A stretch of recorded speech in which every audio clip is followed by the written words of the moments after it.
আজকের গল্পটা রান্নাঘরে ঢুকে ফ্রিজের সামনে দাঁড়িয়ে গভীর চিন্তা করার। ফ্রিজে পড়ে আছে একটা ছোট্ট ফুলকপি আর দুটো ডিম। তাই ভাবলাম আজকে কিছু স্পেশাল বানাতেই হবে, কিন্তু মাথায় একটাই প্রশ্ন ঘুরপাক খাচ্ছিল, ফুলকপি দিয়ে কি এমন কিছু বানানো যায় যা সহজ, মজার আর খেয়ে সবাই বলবে এতদিন এটাই মিস করছিলাম। ঠিক তখনই রান্নার জাদুকরি আইডিয়া মাথায় এলো।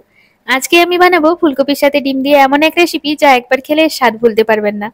এই রেসিপিতে কম উপকরণ, কম ঝামেলা, কিন্তু স্বাদে 100% গ্যারেন্টি। ফুলকপির নরম মুচমুচে স্বাদ আর ডিমের দারুণ টেক্সচার মিলে এমন একটা কম্বিনেশন হবে যা খেয়ে আপনার মন বলবে এবার থেকে এটা নিয়মিতই বানাতে হবে। নমস্কার, আমি তনুশ্রী, আর আপনারা দেখছেন তনুর রান্নাঘর। তাহলে আর দেরি কেন, চলুন বানিয়ে ফেলি ফুলকপির সাথে ডিমের এই অসাধারণ রেসিপি। আর হ্যাঁ, যদি স্বাদ ভালো লাগে তাহলে একটা লাইক, কমেন্ট আর শেয়ার করতে ভুলবেন না। আর সাবস্ক্রাইব না করলে কিন্তু ফুলকপিরা অভিমান করতে পারে।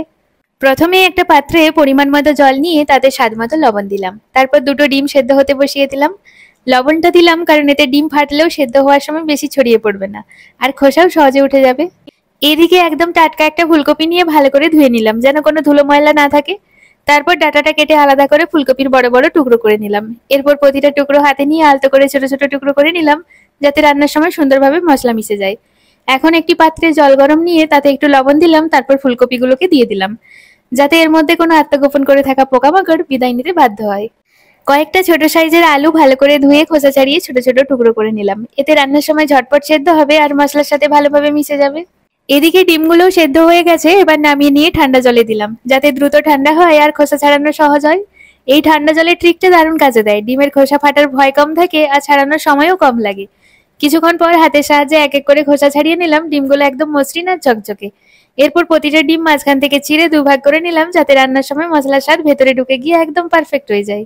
এবার একটা কড়াইয়ে পরিমাণ মতো সর্ষের তেল গরম করলাম। তেল গরম হয়ে এলে 1 চিমটি হলুদ গুঁড়ো, 1 চিমটি লাল লঙ্কার গুঁড়ো আর স্বাদ মতো লবণ দিয়ে দিলাম। এতে ডিমের ওপর একটা সুন্দর মশলাদার লেয়ার বসবে। এরপর আগে থেকে কেটে রাখা ডিমগুলো তেলে দিয়ে দিলাম, আর কিছুক্ষণ অপেক্ষা করলাম যেন নিচের দিকটা ভালোভাবে লালচে করে ভাজা হয়। এক পিঠ ভালোভাবে ভাজা হয়ে গেলে আলতো করে উল্টে দিলাম, যাতে অন্য দিকটাও সমানভাবে ভাজা হয়। দুটো পিঠই দারুণভাবে ভাজা হয়ে গেলে ডিমগুলোকে তুলে রেখে দিলাম। যেই কড়াইতে ডিম ভেজেছি সেটাতে আবার পরিমাণ মতো সর্ষের তেল গরম করলাম। এইবার কেটে রাখা ফুলকপিগুলোকে দিয়ে দিলাম। এরপর স্বাদ মতো লবণ, 1 চা চামচ হলুদ গুঁড়ো আর 1 চা চামচ লাল লঙ্কার গুঁড়ো ছড়িয়ে দিলাম, যেন ফুলকপিতে সুন্দর রং আর মশলার স্বাদ ভালো করে মিশে যায়। ভালো করে নেড়ে চেড়ে কিছুক্ষণ ভেজে নিলাম, যতক্ষণ না ফুলকপিগুলো হালকা সোনালি হয়ে আসছে। ফুলকপিগুলো দারুণভাবে ভাজা হয়ে গেছে, এবার তুলে রেখে দিলাম। একই কড়াইতে আরেকটু সর্ষের তেল গরম করলাম, তারপর কেটে রাখা আলুগুলোকে দিয়ে দিলাম। এরপর স্বাদ মতো লবণ, 1 চিমটি হলুদ গুঁড়ো আর লাল লঙ্কার গুঁড়ো ছড়িয়ে দিলাম। ভালো করে নেড়ে চেড়ে ভাজতে লাগলাম, যেন ভালোভাবে মিশে যায়। আলুগুলো সুন্দর করে ভাজা হয়ে গেলে তুলে রেখে দিলাম। এবার মশলা বানানোর জন্য নিয়ে নিচ্ছি মাঝারি সাইজের একটা পেঁয়াজ আর একটা টমেটো। প্রথমে পেঁয়াজটাকে ভালো করে খোসা ছাড়িয়ে পাতলা করে কুচি করে কাটলাম, যেন রান্নার সময় তাড়াতাড়ি নরম হয়ে মশলার সাথে মিশে যায়। এরপর টমেটোটাকেও ছোট ছোট টুকরো করে নিলাম, যেন রান্নার সময় সহজে গলে গিয়ে ঝোলটা টক মিষ্টি একটা দারুণ ফ্লেভার দেয়। এখন ঝালের জন্য নিয়ে নিলাম দুটো কাঁচা লঙ্কা কুচি করে কেটে রাখলাম। সব কাটাকুটি শেষ, এবার চলুন মশলা ভাজার ধাপে যাওয়া যাক। এবার একটা কড়াইয়ে পরিমাণ মতো সর্ষের তেল গরম করে নিলাম। তেলটা গরম হয়ে গেলে ফোড়নের জন্য 1 চামচ গোটা জিরে আর একটা শুকনো লঙ্কা দিয়ে দিলাম। ফোড়নটাকে ভালো করে নেড়ে চেড়ে একটু ভেজে নিলাম, যেন মশলার গন্ধ বের হয়। এরপর আগে থেকে কুচিয়ে রাখা পেঁয়াজ, টমেটো আর কাঁচা লঙ্কা দিয়ে দিলাম। এরপর স্বাদ মতো লবণ দিয়ে ভালো করে নেড়ে চেড়ে ভাজতে লাগলাম, যতক্ষণ না পেঁয়াজটা নরম হয়ে যাচ্ছে আর টমেটোটা হালকা মাখা মাখা হয়ে আসছে।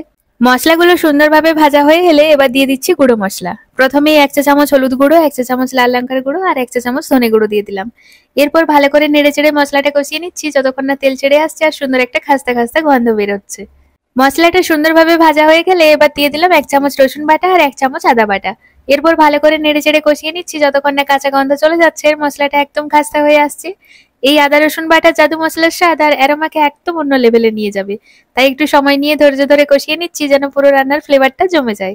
মশলাটা একদম পারফেক্ট ভাবে কষানো হয়ে গেছে, তেলও ছাড়তে শুরু করেছে। এবার আগে থেকে ভেজে রাখা আলু আর ফুলকপি দিয়ে দিলাম। সবকিছু ভালো করে মশলার সাথে মিশিয়ে নিলাম, যেন প্রতিটা টুকরো মশলার আসল স্বাদটা শুষে নেয়। এরপর পরিমাণ মতো জল দিয়ে দিলাম, যাতে সবকিছু ভালোভাবে সেদ্ধ হয়ে যায় আর ঝোলটাও একদম পারফেক্ট হয়। এবার কড়াইটা ঢেকে দিলাম আর অপেক্ষা করবো যতক্ষণ না আলু আর ফুলকপি একদম নরম আর মশলাদার হয়ে যায়। কিছুক্ষণ পর ঢাকনা খুলে দেখলাম সবকিছু একদম পারফেক্ট ভাবে সেদ্ধ হয়ে গেছে। সবকিছু আরেকবার ভালো করে নেড়ে চেড়ে মিশিয়ে নিলাম। এরপর আগে থেকে ভেজে রাখা ডিমগুলোকে দিয়ে দিলাম। এবার একটা খুন্তির সাহায্যে ডিমগুলোকে মশলার সাথে ভালোভাবে কোটিং করে নিলাম, যেন প্রতিটা টুকরোতেই মশলার স্বাদ ঠিক মতো বসে যায়। সবশেষে 1 মুঠো ধনেপাতা কুচি ছড়িয়ে দিলাম। এই টাচটা রান্নার গন্ধ আর স্বাদকে আরো কয়েক গুণ বাড়িয়ে দেয়। গ্যাস বন্ধ করে দিলাম আর তৈরি হয়ে গেল ডিম ফুলকপি সেই অসাধারণ রেসিপি। গরম গরম ভাতের সাথে এটা একবার খেলেই বুঝবেন এই স্বাদ ভুলে থাকা সম্ভব নয়।